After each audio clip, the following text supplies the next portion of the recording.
రాజు tension పడుతూ అటు ఇటు తిరుగుతూ ఆలోచిస్తూ ఉంటాడు. ఇప్పుడు హాస్పిటల్ బిల్లు 5 లక్షలు కట్టాలి. ఎక్కడ తేవాలి? ఎవరిని అడగాలి? ఎవరినైనా అప్పు అడగాలా? ఎవరిని అడిగితే ఏమనుకుంటారు? ఇంట్లో ఈ విషయం తెలియకూడదు, కానీ హాస్పిటల్ బిల్లు మాత్రం కట్టేయాలి అని ఆలోచిస్తూ ఇక చివరికి తన ఫ్రెండ్కి ఫోన్ చేస్తాడు. 5 లక్షలు అప్పుగా కావాలని తనని అడుగుతుంటే ఇక తన ఫ్రెండ్ అయితే ఆశ్చర్యపోతూ, ఏంటి రాజ్, జోక్ చేస్తున్నావా?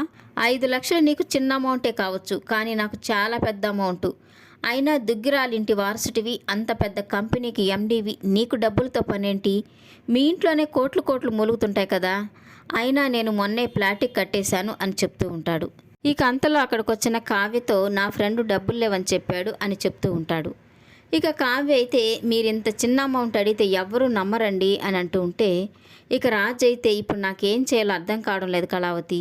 ఇలాంటి పరిస్థితి నాకు ఎప్పుడు రాలేదు. దీన్ని ఎలా ఎదుర్కోవాలో కూడా నాకు అర్థం కావడం లేదని చెప్తూ ఉంటాడు. ఇక కావ్య అయితే నాకు అర్థమైంది. ఇలాంటి పరిస్థితులు ఎన్నోసార్లు మా ఇంట్లో వస్తూ ఉంటాయి. ఎలా ఎదుర్కోవాలో కూడా నాకు బాగా తెలుసు. మీకు కొత్త, అందుకే టెన్షన్ పడుతున్నారు. ఏం టెన్షన్ పడకండి, ఇప్పుడే వస్తానని చెప్పి కావ్య అక్కడి నుంచి వెళ్ళిపోతూ ఉంటుంది. ఇక రాజ్ అయితే వస్తాననింది, ఏం తెస్తుంది? డబ్బులు ఇంకా ఏమైనా మిగిలిన్నాయా అని ఆలోచిస్తూ ఉంటాడు. ఇక కావ్య తన నగలు తీసుకొచ్చి, ఈ నగలు నేను ఇంటికి వచ్చినప్పుడు అత్తయ్య గారు నాకు ఇచ్చారు. ఈ నగలు తీసుకెళ్లి బ్యాంకులో పెట్టి 5 లక్షలు తీసుకొచ్చి హాస్పిటల్ బిల్లు కట్టేయండి అని చెప్తూ ఉంటుంది. ఇక రాజు అయితే వద్దొద్దు, ఈ నగలు కనిపించకపోతే ఇంట్లో పెద్ద గొడవ జరుగుతుంది అని చెప్తుంటే ఇక కావ్య అయితే అదంతా నేను చూసుకుంటానండి. అయినా ఈ తాకట్టు పెట్టినట్టుగా ఎవరికి తెలియదు కదా. కాంట్రాక్ట్ పూర్తయిన తర్వాత నగలు మళ్ళీ మనం తెచ్చుకుందాం అని కావ్య చెప్తూ ఉంటే ఇక రాజు అయితే కావ్య వంక చూస్తూ ఉంటాడు. ఇక కావ్య అయితే ఏంటండి అలా చూస్తున్నారు?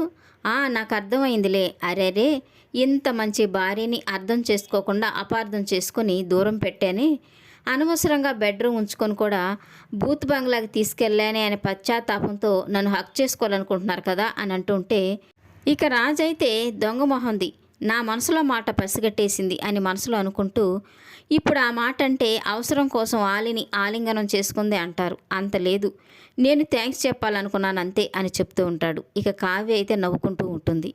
ఈ వీడియో నచ్చినట్లయితే లైక్ చేయండి, సబ్స్క్రైబ్ చేయండి. Thank you for watching.